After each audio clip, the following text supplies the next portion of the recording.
Louvado seja o nome do Senhor. Amados, mais um pouco aqui, agora eu ouvir.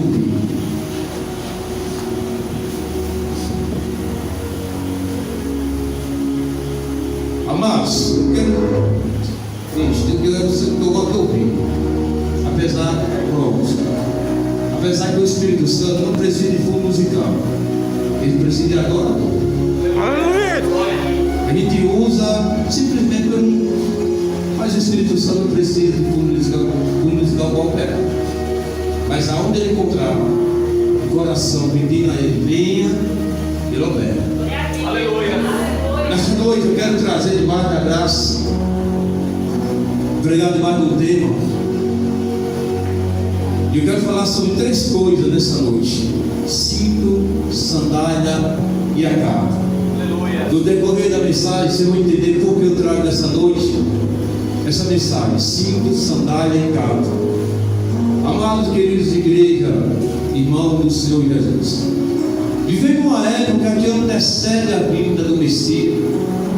Sabemos disso, dos acontecimentos que está no mundo, pelos acontecimentos que se encontram no meio das igrejas, e pelos acontecimentos que se encontram nos nossos lares. Ora, o próprio Jesus disse que Ele não vem trazer paz sobre a terra, vem trazer fogo e a espada. E ia colocar muitas pessoas, um contra o outro, mãe contra filho, filho contra mãe, nora contra sogra, pai contra filho. Porque ele sabia que no meio da escuridão ele ia escolher um para servir de luz, através da luz, ganhar-se alma para ele. O tempo passa, os sinais estão aí. Jesus não disse o dia que ele viria, mas pela Bíblia nós podemos ter uma base mais ou menos. Claro, eu não vou pregar nessa noite sobre a segunda vinda de Jesus, mas como a gente lê a Bíblia, estudamos a ela, a gente podemos ver que a Bíblia é o único jornal de ontem, de hoje e da manhã. É só ler a Bíblia. Em Mateus 22, versículo 29, Jesus disse: errais porque não conheceis a Escritura e nem o poder de Deus. E às vezes nós erramos porque nós não buscamos a Deus. Às vezes nós não entendemos as coisas de nossa vida porque nós não buscamos a Deus. Em Mateus 6,33 está escrito assim: buscar primeiramente as coisas, ou buscar primeiramente o reino de Deus, e as demais coisas serão acrescentadas. Só que parece que nós revertemos essa mensagem. No dia a dia, o homem, ele corre no seu dia a dia para colocar o pão sobre a mesa. Porque se a gente não correr para colocar o pão sobre a mesa, ninguém vai colocar abaixo de Deus. Mas a Bíblia diz: buscar primeiramente o reino de Deus. Aleluia. E o reino de Deus não é conta no banco. O reino de Deus não é carro importado. O reino de Deus é três coisas na minha e na tua vida. Aleluia. Você pode não ter uma mansão, mas segundo a Bíblia, eu e você, nós temos a obrigação de manifestar o reino de Deus, que eu vou citar aqui. O reino de Deus não é comida nem bebida. Paulo falou em Romanos 14, versículo 17: o reino de Deus não é comida nem bebida, mas é paz, justiça e alegria do Espírito. Você pode não ter jantado hoje, mas dentro de si você tem a obrigação de manifestar esses três movimentos do reino de Deus: paz, justiça e alegria do Espírito. E ainda que o povo não entende as coisas que você passa, e o mundo diz assim: eu não entendo, esse crente só vive na luta, mas em compensação ele só vive glorificando ao Senhor. Sabe o que é isso? É paz na alma e no Espírito, é justiça e alegria do Espírito.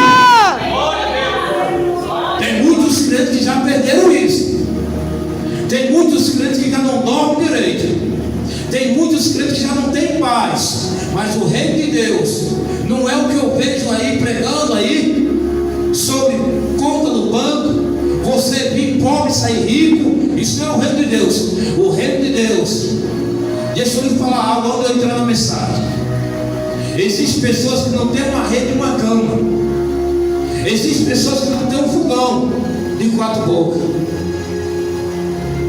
Na rede ou na cama que você dorme, existem pessoas que estão dormindo nesse momento, numa esteira no chão. E o piso da casa dele não tem cerâmica. E o fogão não é de 4 bocas. Há muito tempo já se foi o fogo. Ainda é a lenha. Mas em compensação eles deitam e dizem: Senhor, muito obrigado pela paz dentro de mim. Muito obrigado pela paz e a tua presença no meu lar. Aleluia.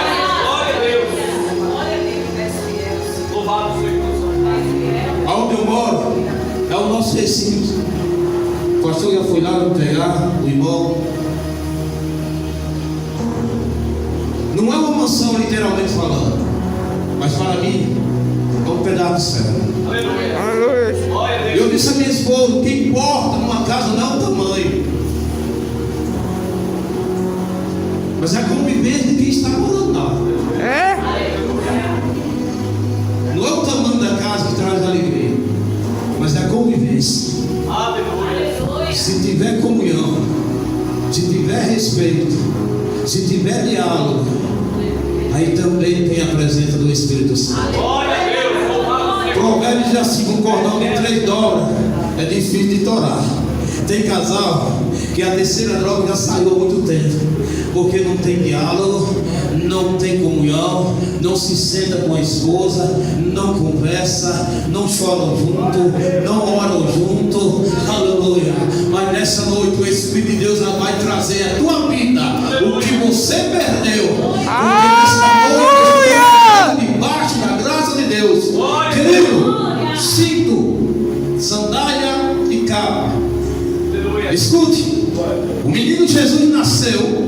Paulo se manifesta em Gálatas capítulo 4, versículo 4, dizendo assim que na plenitude do tempo ele nasceu. Ora, quando Paulo falou isso, há mais de 35 anos depois da ascensão de Jesus, Isaías já falava a respeito desse menino, no capítulo 9, versículo 6, onde tem 5 manifestações ali, simbolizando as 5 pedras que Davi pegou para derrubar o gigante. Os profetas falaram desse menino. Todo o Antigo Testamento estava voltado para ele. Quando você vai ler o livro de Hebreu, você vê algumas figuras voltadas para ele. Esse menino nasce. 8 dias de nascença ele é apresentado a um sacerdote chamado Zacarias. E quando esse menino é apresentado no templo, Zacarias disse: Senhor, despeça o teu servo agora, pois os meus olhos viram a luz, a salvação de Israel. Não somente a salvação de Israel, mas a salvação do mundo. Esse menino cresce ajudando teu pai. Com 12 anos ele sai de cena. A Bíblia não relata com tanto detalhe onde ele estava, mas lá em Isaías 53 diz que ele ajudava o pai dele, pois ele era homem trabalhador. Então ele estava trabalhando com seu pai. O primo dele, de João Batista, vai para o deserto. Com 30 anos, João desce para o Rio Jordão para cumprir a profecia de Isaías. E João está batizando no Rio Jordão.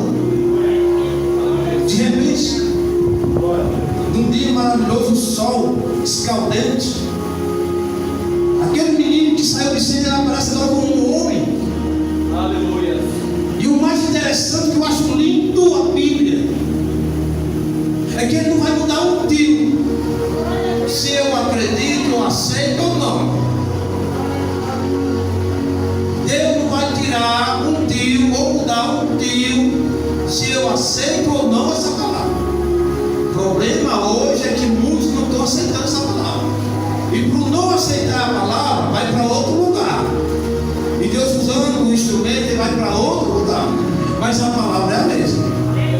O que era pecado desde o tempo de Adão, pela desobediência, é pecado até o dia de hoje. Deus não vai tirar um J e um tio.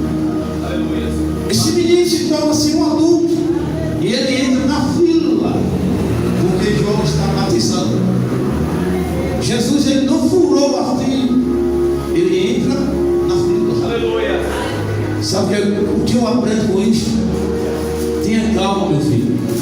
Se você tem um chamado de Deus, não vai, espere o tempo de Deus. Não puxe o tapete do teu irmão, não, você é de Deus, não. Você tem um chamado? Deixa eu lhe falar o que é o chamado de Deus. Lá em Mossoró, uma irmã disse assim: eu tenho um chamado de Deus. Eu sou meio encabriado nesse tipo de coisa. A irmã não obedeceu o marido, mas disse que tinha um chamado. Porque a moda agora, hoje, é que eu e você tem um chamado. Mas eu vou provar na Bíblia o que é o verdadeiro chamado de Deus. Aleluia. A irmã não obedeceu o marido, juntava com um grupo de outras irmãs rebeldes, dizia que tinha chamado, viajava para Fortaleza, deixava o marido em casa. E a Bíblia diz: se aquele que não cuida da sua casa não pode cuidar também da casa do Senhor. Aquele que não cuida da tua família negou a fé e é pior do que o descrente. Eu disse: você tem chamado, não obedece teu marido, não espera o tempo do Senhor. Aí ela se levantou: não, é porque o meu marido, o capeta do diabo, o cão do inferno, está querendo impedir a obra de Jesus. Pare com isso, não tem demônio e não tem homem que vai impedir o que Deus tem na sua vida. Aleluia. Você sabe o que é um chamado? Deixa eu abrir o verbo, eu vou entrar na mensagem, mas nessa noite eu vou pregar. Sabe o que é um chamado? Aleluia! Paulo, no capítulo 9, ele teve um encontro com Jesus. No capítulo 13 de Atos Apóstolos, são 5 capítulos, do 9 ao 13. Eu posso ler 5 capítulos num dia só, se eu quiser. Você sabe quanto tempo passou para o Espírito de Deus preparar Paulo e mandar chamar ele e Barnabé para a missão? Você sabe dizer quanto tempo passou? Aleluia. Sabe não? A Bíblia responde. Gálatas capítulo 2, versículo 1 e 2.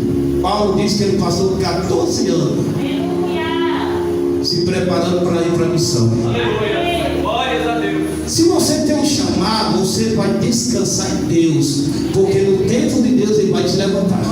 Aleluia! Olha o que é um chamado. Se tem um chamado, tem esse negócio: pastor, deixa eu pregar. Pastor, que não, você tem um chamado, espere o tempo de Deus. Pastor, eu tenho um chamado para pregar. Você tem? Espere. Se você tem um chamado, você vai esperar. 14 anos Paulo esperou. E no tempo de Deus, o Espírito de Deus levanta homens profetas para dizer: traga Barnabé e Paulo para a missão.